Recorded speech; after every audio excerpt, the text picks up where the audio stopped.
Welcome back to Practical Product Management. It's a new episode. In this podcast, we always talk about how there's lots of great theory about product management out there, great books, great frameworks, but we want to talk about how product management is done in context and needs to be practical. Today, we have a guest, which Marilyn and I don't know, which is so much fun to talk to someone we have never really talked to before and to get to know. We're talking today to Ryan. And so I'm going to turn it over to you, Ryan, to introduce yourself to us as an audience and as a group, and then we'll dive in. Thanks, Leah. So my name is Ryan Scott. I'm the head of product for DNA Behavior. DNA Behavior is an Atlanta-based personality testing company that kind of has morphed into a enterprise behavioral data analytics company. So we analyze behavior on an individual basis, but then we report on it on a whole company basis. So we can generate really cool C-suite reports on everybody's personality inside the whole organization or individual teams. And we do a lot of work in behavioral finance. So I got introduced to the company whenever I was at school at Georgia Tech. It's a technical engineering type school, and that's what really kind of started my drive towards getting involved in technology and product management. I love it. So many ways to go after that intro, like behavioral finance, OMG, what is that? But let's start back at the beginning and let's talk about this AI thing that everybody talks about. You've been involved in this in a long time. So how did you get started with AI? Yeah, I originally, whenever I was at Georgia Tech, I saw an ad for an internship that was available. And I had a finance concentration. So originally I was thinking, okay, I'm going to get a business degree and I'm going to go work on Wall Street or some flavor of that locally in Atlanta. So I saw this ad for this internship, and it was using machine learning and also a little bit of finance, because we were doing behavioral finance work at DNA Behavior back then. So I actually applied for the job, and I've worked at the same company. My baby face doesn't show it, but I've worked here for 14 and a half years now. So it's been a great journey. I started out as a product management intern. We were processing personality tests, through the faxes, and people would email us PDF reports, and we would have to key them into the system because a lot of older clients didn't have computers back in the day. And now we've iterated on the business about 4 different times. So a lot of the tooling that we're doing is still AI and machine learning. So the company was using machine learning models back then to do all the number crunching. There's 138 different personality traits that we can pick up on this particular questionnaire. And machine learning has always been very good at doing all the number crunching versus for an individual, but then also for the whole population of everyone that completed the profile before them. So that was my first exposure to machine learning.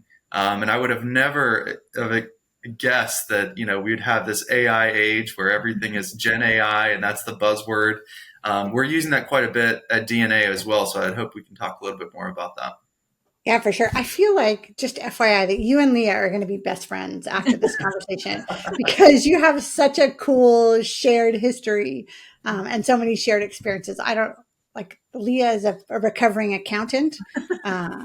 There's lots of similarities here. Yeah, I was a business major, and I got an MBA before I ever made the pivot. So yeah. Our leader, Hugh Massey, he is a recovering accountant as well. He worked at Arthur Andersen back in the day, and then Leon, who's our president.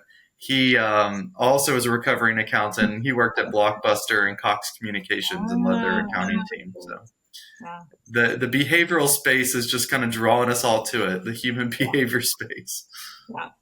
So Marilyn asked she hinted at it, but I'm going to ask it directly. How would you describe behavioral finance? So we can pick up a lot of different insights about an individual and what motivates them to make better decisions for themselves. So for instance, for me, if you were looking at my report, you would see that I'm a saver naturally.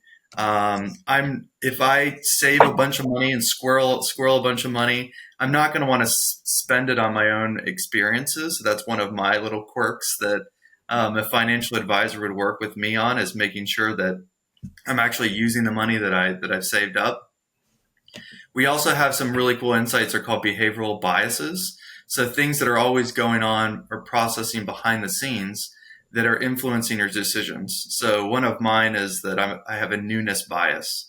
So if there's shiny new toy or new thing that kind of pops up, even with my investments, I will jump ship with some predefined plan that I've come up with an advisor, switch my money strategy to X, Y, and Z, and then that can be, at my own detriment. So there's 16 different behavioral biases that we measure, and there's all different types of really interesting quirks, like herd following, individuals that, they hear someone else did it, so then they have to do it too, or like the no fear individuals where they're just jumping into any investment and really don't look at any details, just because they're excited about it. So there's a lot of interesting quirks with behavioral finance and what we can find out about people. That sounds amazing. Like, now I need to know what my quirks are. So after this, I'm going to take a test. I mean, you should know, Ryan. We tease Marilyn about being a dragon sitting on a pile of gold and hoarding all of her gold, not letting anyone get her back. I don't know if that's an official category or official bias, but definitely I have a dragon gene. Yeah, financial advisors find it interesting because they'll play a game where, do couples attract or do opposites attract with their couple clients? So they can put each individual on a dashboard and they can show how everybody is different or similar. And then whenever they're coming up with a risk profile for a couple, it's always an interesting conversation because they ultimately have to choose a portfolio that they're both comfortable with. Right. And oftentimes people are opposite that are together. So. My husband and I are exactly the same, and our financial advisor has a terrible time trying to negotiate between the two of us. So I love that you've sort of done so much with machine learning and behavior design, but it ultimately what you're trying to do is figure out how humans act and react, right? And humans are like, we're wonderfully irrational, and I guess we are predictable in our irrationality. But, what is something about your current work that feels especially human? Something you wouldn't think that people would expect when they hear that you work with AI and behavior platforms? Yeah, so when we're designing new products, we ultimately are designing it for the business users. And we will design some really cool stuff. I mean, we got excited about the AI age, and we're, getting all of our API credentials for the OpenAI platform. And there's all kinds of really interesting and crazy stuff that we had developed from an R&D perspective. But whenever it came down to it, our users really just wanted tools to expedite their work and save time. So when we were originally launching some features, they did have an AI element to them. But we actually found out that if we're less upfront of the fact that it has AI and it's just focused on saving people time, that has had the best result from a metrics perspective. So we actually use a lot more AI behind the scenes than even our customers even recognize. And that's one thing that we've learned is that, people don't always need to know how something works or what's behind the scenes. They just care about spending more time with their family at the end of the day, or making sure that things are more accurate if they're working on processes, or we work with a lot of business coaches that use our tool in order to have people complete profiles and they do reporting on them. And a huge chunk of their time is chasing down individuals and having them complete the profile, and everybody's a procrastinator. So we have AI that basically will figure out the right time to ping somebody and send them an automated alert and have them complete the profile. And we originally were like, look at this cool AI we built. But now we just call it the automated email reminder system. I love it. And it gets a lot more traction. So. I love it. Wait, what? There was an article I read recently that was talking about customer satisfaction. So someone like that had built an interactive tool to help perform customer service, answer questions for people, answer questions for humans. And they had like this super high customer satisfaction score until they told people it was AI. Yeah. And then their same tools, same answers. And then their CSAT score like tanked. because people didn't want to think they were talking to an AI. Mm-hmm. I think that's super interesting and very human. Thank you. Yeah. Yeah, so there's two things that come to my mind. I just yesterday was talking to someone who's trying to write an article about generative AI with entrepreneurs and the lower adoption among women. And one of the data points that they're uncovering is there's fewer of us in tech, just on numbers, right? So less opportunity to play with it along the way to get to comfort. And then the second one is we're not convinced, apparently women are not convinced that the AI is not just trained by men for men. And so it's super interesting. I was like, that's fascinating. So that's one thing sort of behaviorally that I think is showing up in what we're doing. But one of the things that came to my mind when you were talking is just this, there is, so I'm a fractional CPO in a travel startup, and we have like, oh, where are we going to put AI? Where are we going to put AI? The truth is, like, one of the things you said was really strikes me and sticks out to me.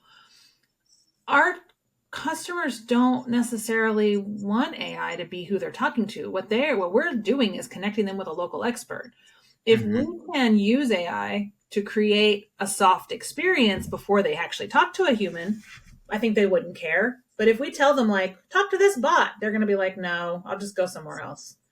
And so I think, how do we talk about using AI and to make ourselves more efficient, to make our systems more efficient, to make how we manage things more assistant, rather than taking over the customer voice, right? Or the customer flow, I think is super interesting. What you said really resonates with me about that.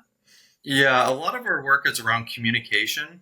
So a lot of the insights that we use whenever we're delivering deliverables or dashboards to our clients is all about communication. So we know that there's 4 communication styles that people have, just to keep it simple. So there's people that are very fast paced and goal driven, and they like things in bullet points and just like the fastest answer possible.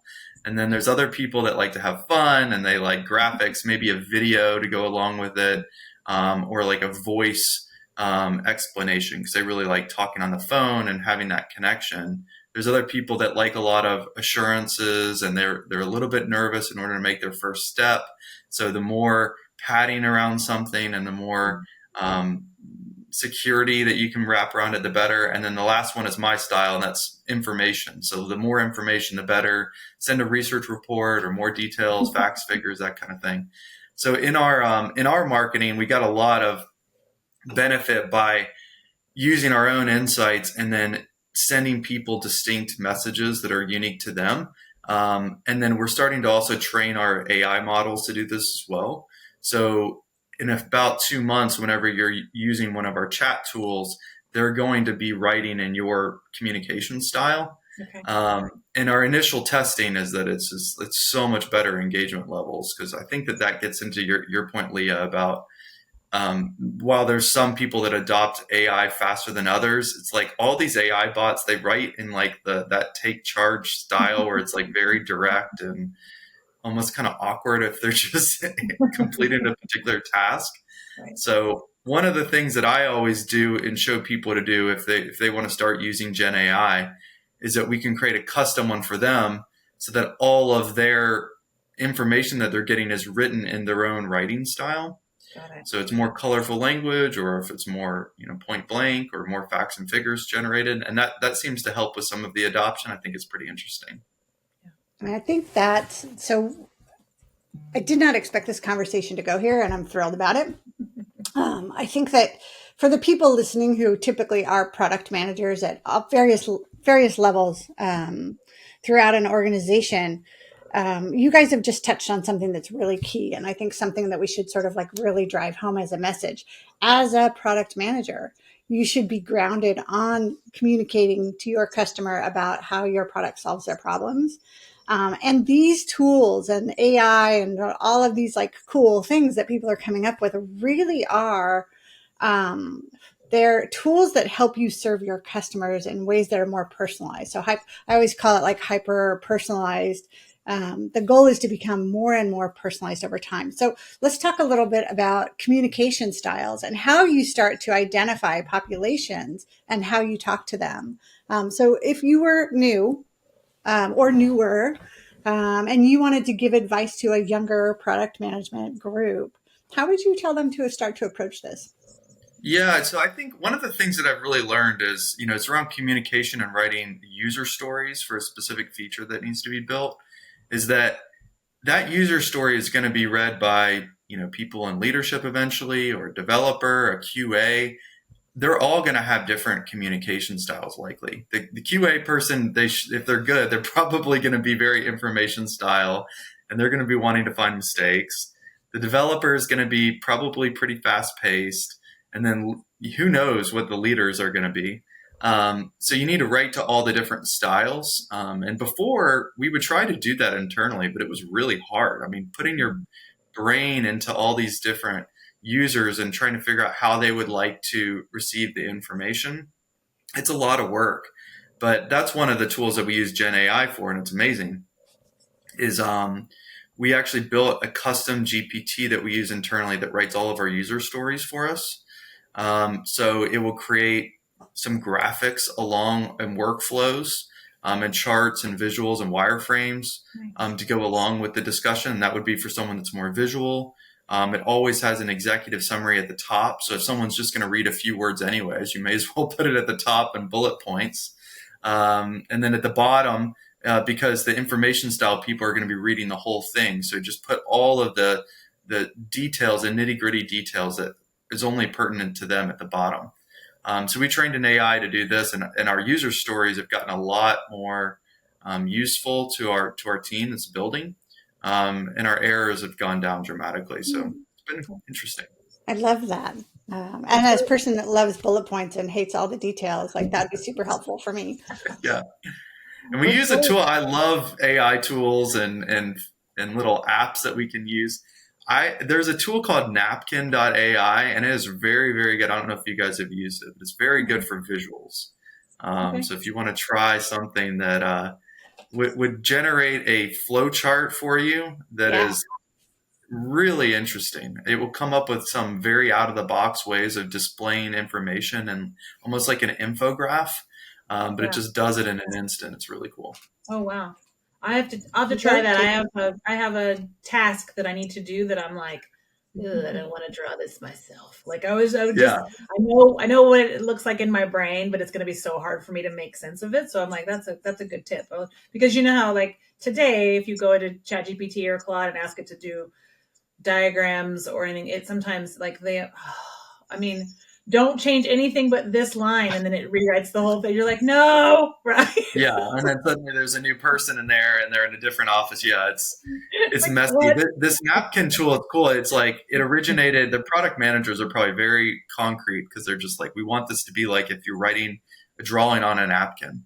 Yeah. So they all look like little sketches out of the box, but it generates about 10 to 15 different sketches just for one paragraph. So you can kind of flip through which one that you want to use. I love that. It's cool. That's super cool.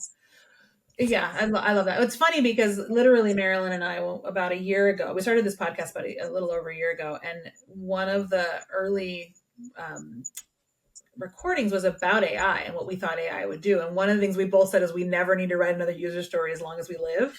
And the truth is, like, I don't need to write them because I don't write them anymore. That's not my job anymore. But also, I never need to write or read another user story as long as I live. So I love the idea that that's a problem that you guys have gone in and said, okay, let's how do we make this more robust in terms of making it better for communication? So I mean, we do need them, but the question is like, what do we need them to do, and who do they serve? So I love that. Yeah. I mean, one of the, just from going back to the behavior aspect is my style. I have a very strong creative score. So creative, we measure it on a continuum. So if you're completely in the middle, you're just kind of the average in the population. But if you're very strong, we call that, you have a strong creativity score. And if you're very low on that factor, we call it anchored.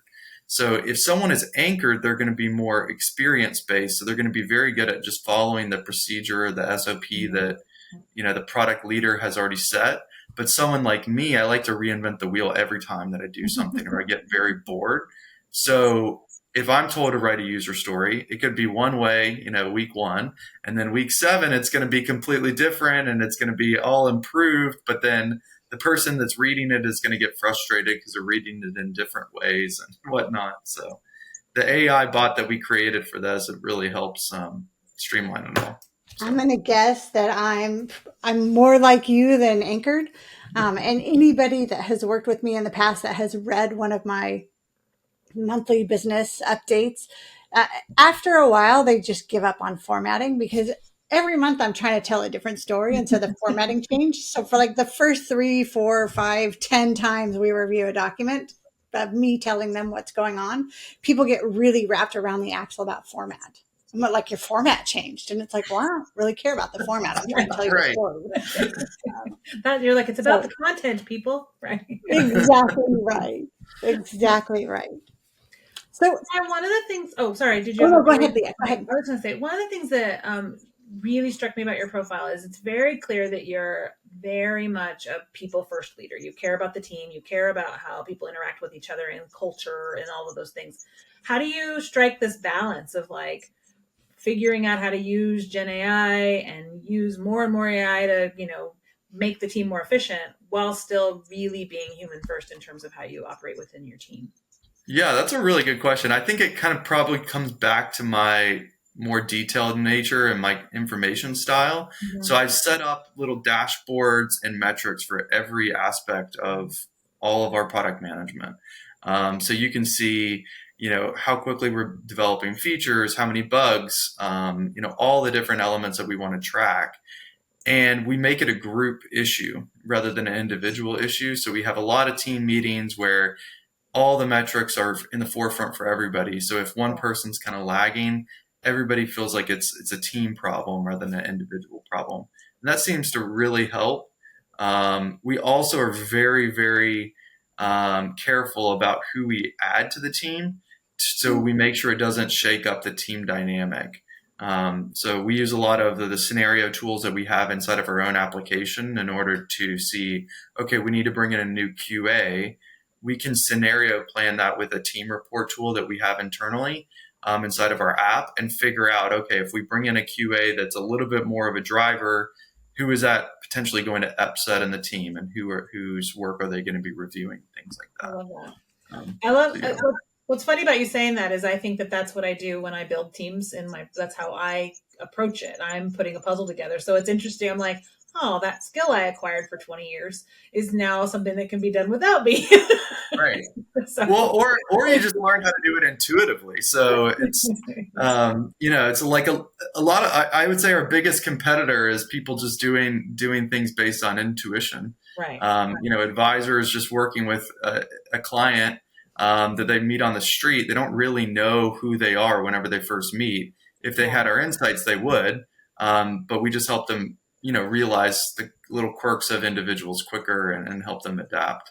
But yeah, that's probably one of the interesting things about our business is that it's human connection, and some people are good at it and some people are terrible. Yeah. No, I mean, that super resonates with me. I think one of the things one of my little things is I always say people build software.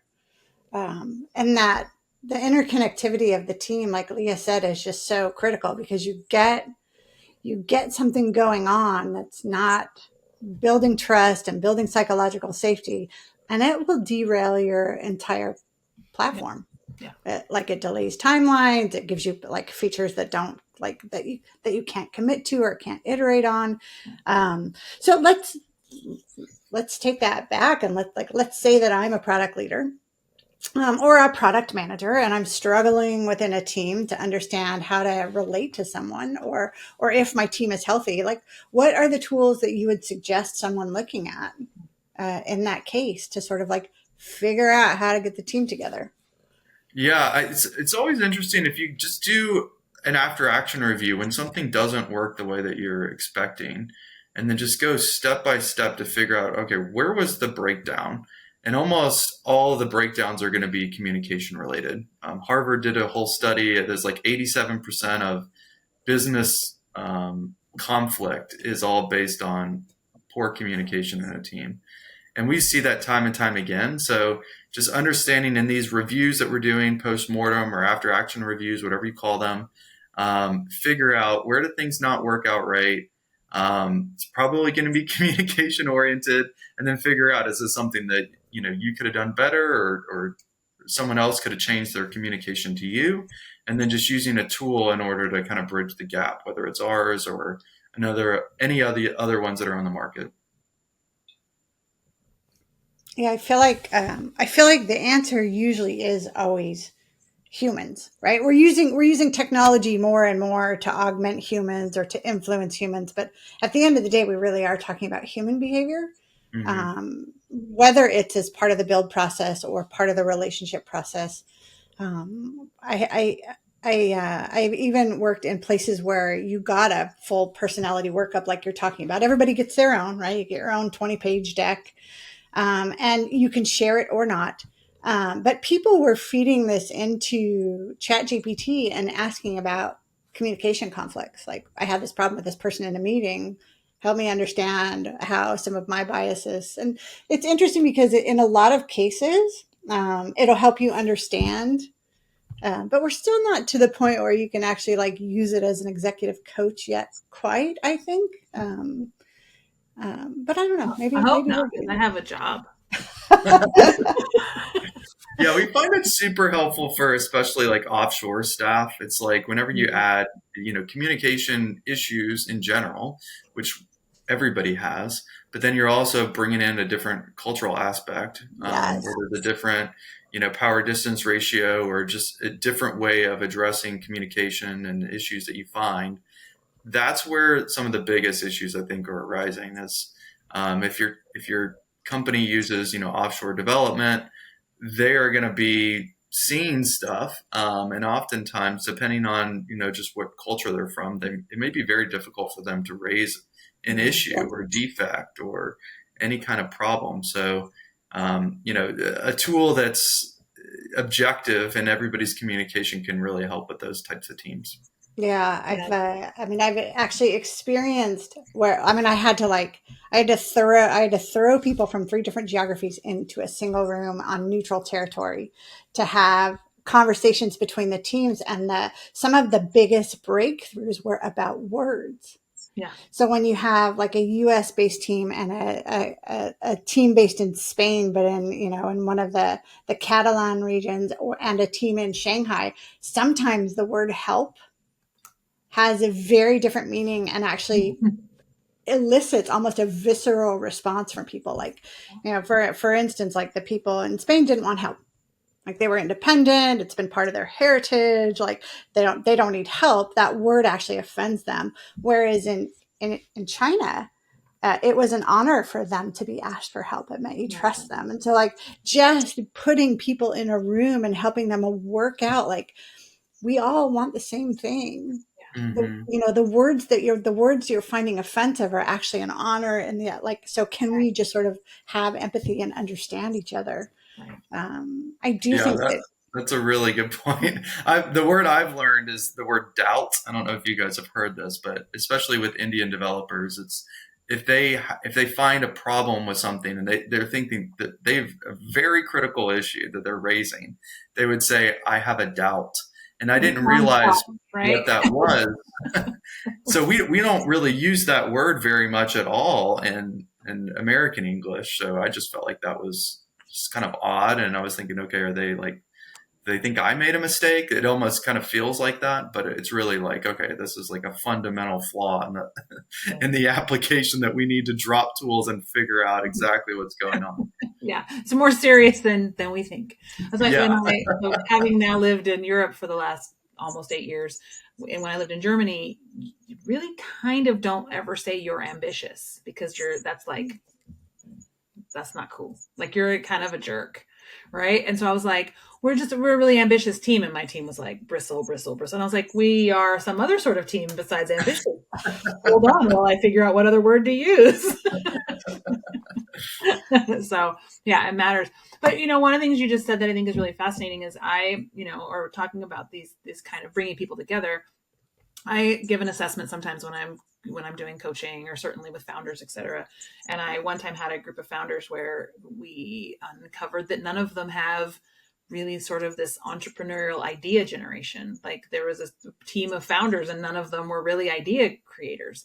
And so I got them in a room and I built them a map of all of their different personality types. And then we were looking at it and I was like, what do you see? And everybody just sort of sits quietly. And I'm like, you guys have built a startup and none of you like to generate ideas. So who's doing it? Because someone's doing it. Mm-hmm. And it was really fascinating to like let them unpack who was covering that, even though it wasn't in their kind of sweet spot, or who else on the team are you getting ideas from that is not you, and are they well thought through, and are they, you know, and so just that ability to sit down and say, you know, how are we interacting? Where might we be missing some opportunities, and where might we be over indexing on something? I mean, it's, you know, I would say that there probably is a pretty good, if Marilyn and I are working on something together, we over index on some things because the two of us both like to do certain things a certain way.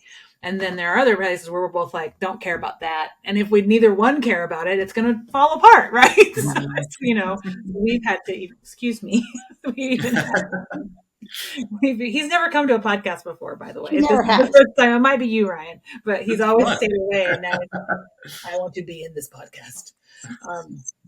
But yeah, I just think that there's, you know, I think there's a huge part of what we do as product managers that, you know, in terms of how we look at people's voices, how we understand customers, how we understand the team, how we understand stakeholders, that I really try to help product people as they grow their leadership to see, like, utilize that in your leadership, because those skills are something that you've learned in order to build products, but they are also, if you consider your team your product, how do you approach them with those same skills? And I think that I think what you're describing is that there is data out there, there are tools out there that we could also use to get to that, which maybe it makes us faster, maybe it makes us more efficient, but also it doesn't take away the need for humanity and stopping and having those conversations and understanding people. So, yeah, for sure. All right, Brian, open your desk drawer and pull out your crystal ball.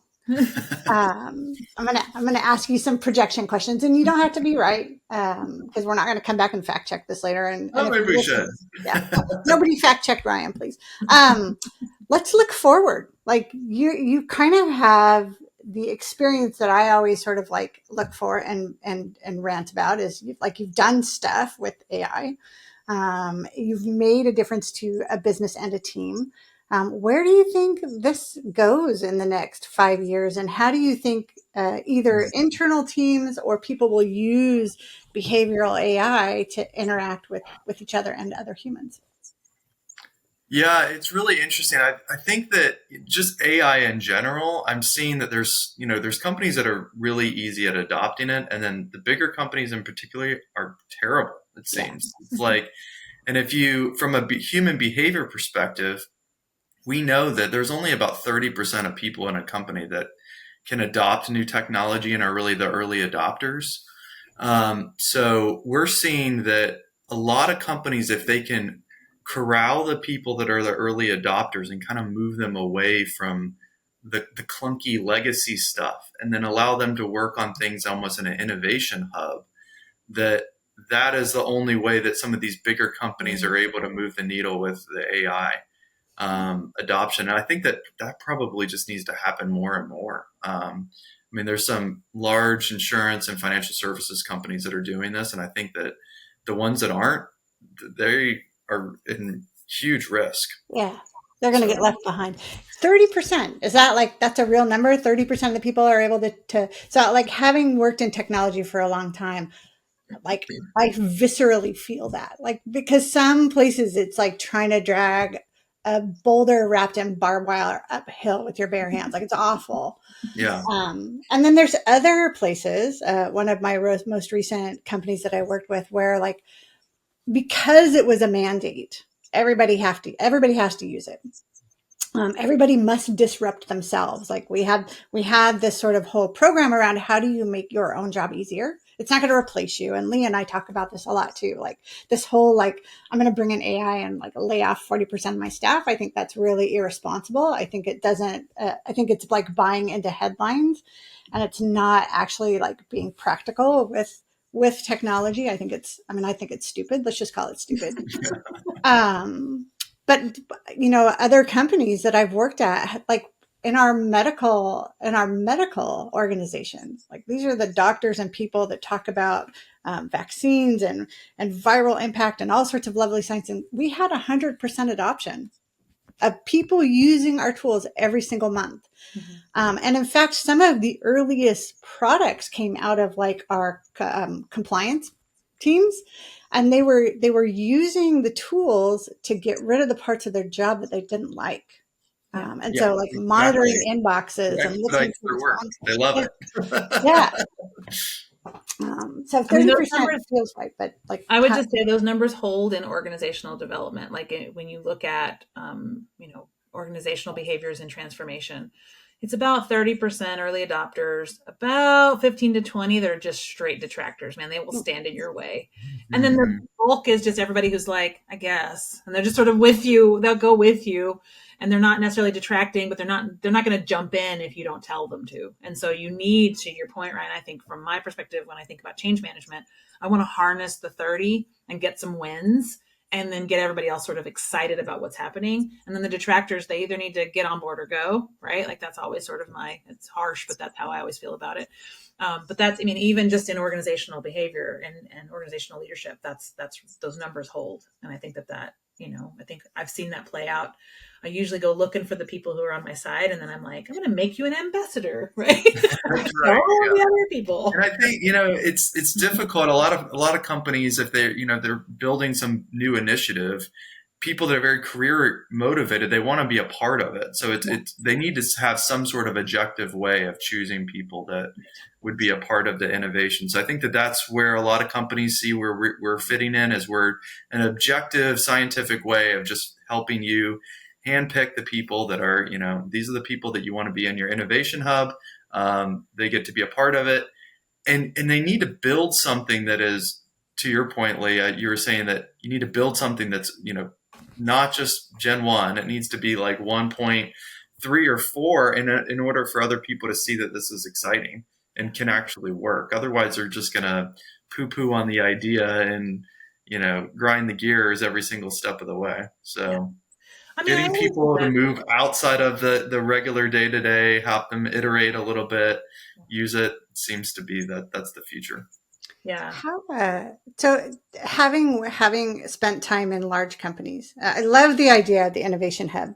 I'll tell you one of the challenges that I think, like big financial services, big insurance, like great, you have an innovation hub, but it is operating outside of the norms of the business. And in a lot of ways, that then you get your detractors and your people that are cemented in the past in your core technology. So like, what is one way you can start breaking those boundaries? Because what will happen is you're sort of like, you're building this innovation hub that's going to become more and more disconnected from the stuff that runs your business today. And they don't want to work on the core problems. They don't want to work on the existing product with the existing customers. They want to work on the new ideas, the innovation team. And that leaves your core business, just from a product perspective, ripe for someone to come along and disrupt you, one of these digital innovators. And I think you kind of see that in the fintech space, banks versus fintech. So I hear you, and it's a great way to move people forward. But at some stage, you got to bring the core, or you're going to get disrupted. Yeah, I think a great career for people, if you're listening to this and you want, maybe you're not into an AI builder, but you like the people aspect of it, the change management aspect is going to be huge for AI age and everything in the future, because helping people adopt all this technology and figuring out a baby step way of introducing all these different components to them there's so much work to be done. Yeah. This is kind of outside of the financial services realm. It's in the medical space, but I was listening to one of the leaders at a healthcare company in Atlanta, and she was talking about how they're going to be tackling this problem with robotics in a hospital setting. So they have an innovation hub where they have true working robots that are able to interface with the patients and walk around and deliver stuff in the hallways and whatnot. But they know that people are going to be deathly afraid of these robots walking around in a healthcare setting. So there's a whole 10-year roadmap of how they're going to systematically introduce robots inside of hospitals. And, a lot of change management geniuses have had to baby step that out. So I think in an organization, if we have an innovation hub where we figured out how to innovate on the whole change management or the whole claims adjustment process for an insurance company or underwriting, design it in a way so that it can be systematically delivered rather than just, saying, poof, this is your whole job that's been replaced with AI. We need to develop these different products and different modules and microservices maybe so that baby step it, so that each little increment, a new field can pop up or a new enabler so that people would just start to see, the possibility without a lot of hesitation. Yeah. I worked in a healthcare system that had an innovation hub. I worked in the innovation hub and we had,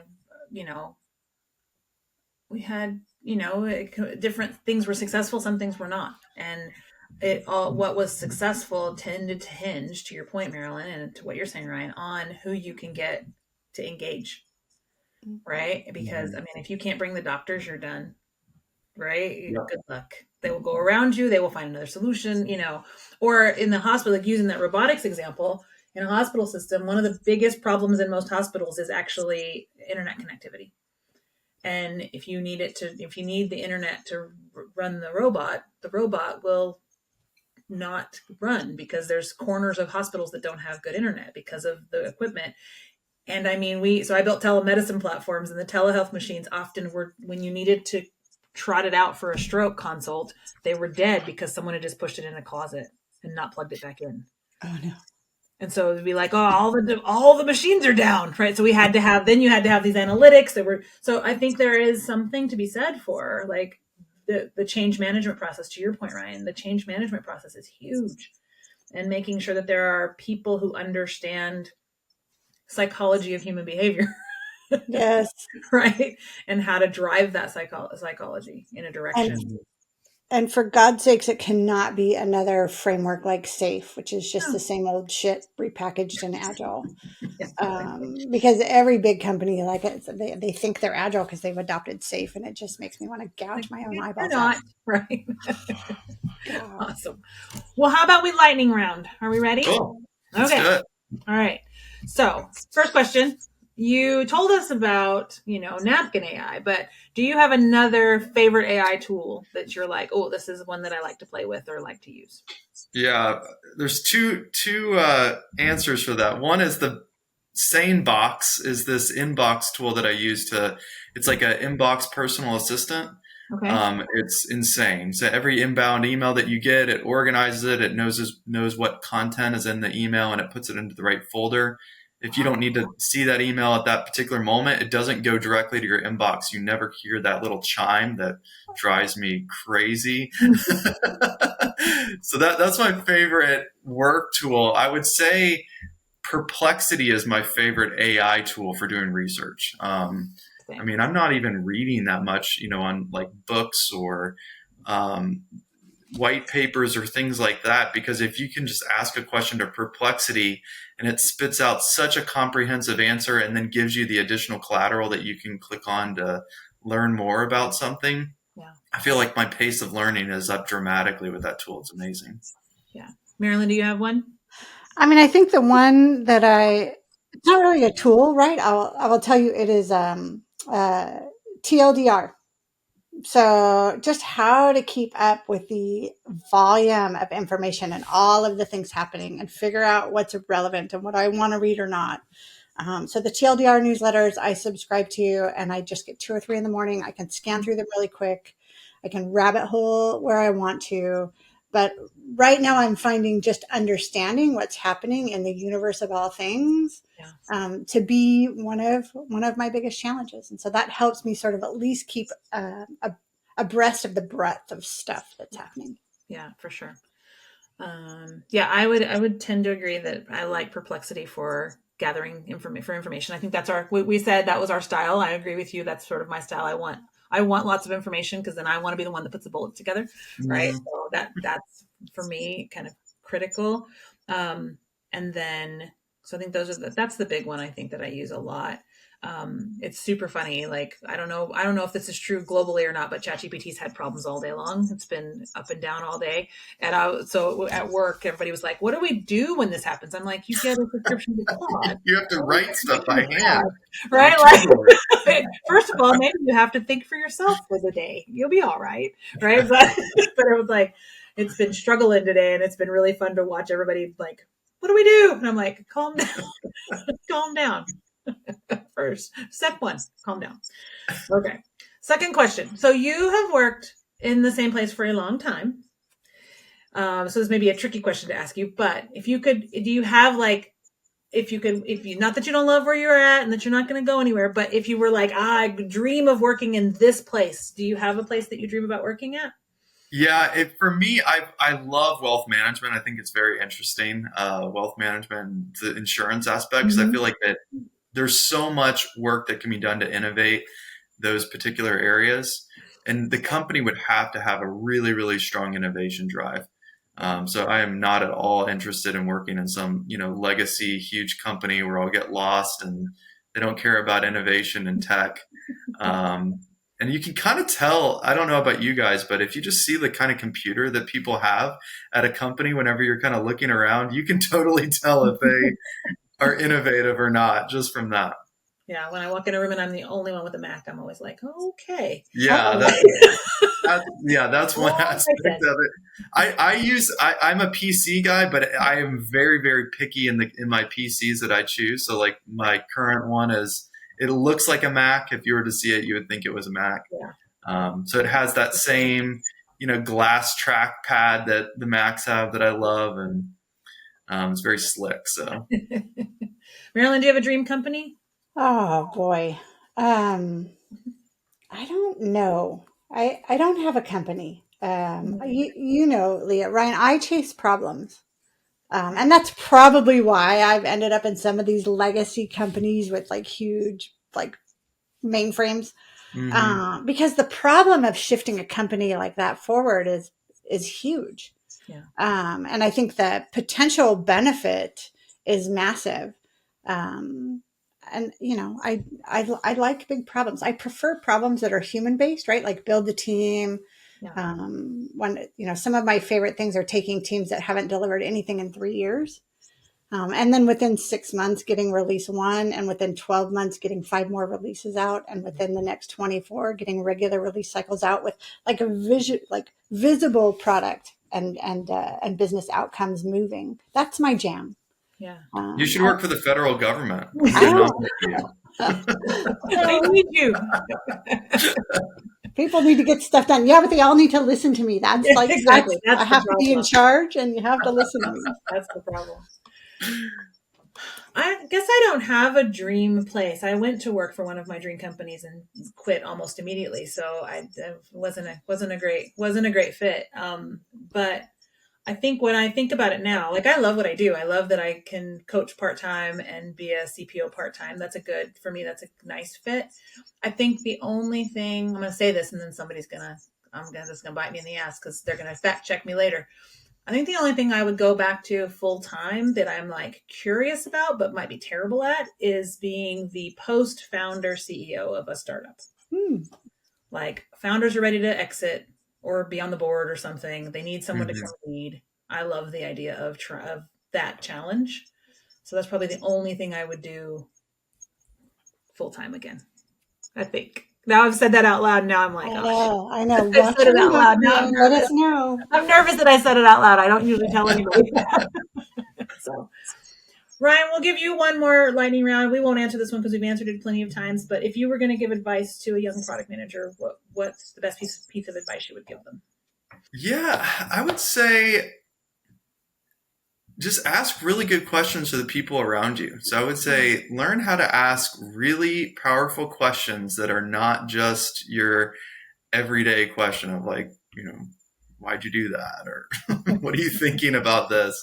Start to really think about ways to open people up with questions. And it'll be amazing what you learn from that. So Yeah, it's super funny you say that, because I think that's ultimately when I became a coach, people were like, how did you decide to be a coach? And I'm like, I've been asking questions for 25 years. All I'm doing now is asking one person at a time, right? Instead of asking a whole group of people. So yeah, I think asking, that's a great point. And it kind of leans into our tendency to talk about curiosity. Like, yeah. And if you're interfacing with someone that's a curious person, like this conversation, I was asked some of the questions and I didn't answer it exactly the way it was meant to be answered. And it worked. We had a great conversation. We learned a lot about each other, and that's what it's all about. So if you're young, just keep it open and keep it open-minded, and you're going to learn a lot from the people around you. Absolutely. This was super fun. Ryan, thanks for coming to talk to us. This was great. Absolutely. So if anybody is interested in behavioral science or your own insights, so we're a B2B company, so we're not going to try and take your money, but a lot of people, they like learning about themselves. So we have built a web page for individuals that come to podcasts and are interested about their own insights. It's dnabehavior.com/start. So you can take the profile as a freebie, and our team won't chase after you because we're really interested in enterprise deals. So it's a fun way that everybody can kind of learn and learn about themselves, learn about their innovation drive, and the world will be a better place. Yeah, I love that. We'll share it on our resource page. So we should have done that, all three of us, before this podcast. So I'm going to go do it now, and we may need a redo. Cool. You can put in the show notes what your styles are. Exactly. That'll be great. Awesome. Thanks, Ryan, for coming. We really appreciate it, and we'll see everybody in the next episode. All right. Thank you for having me.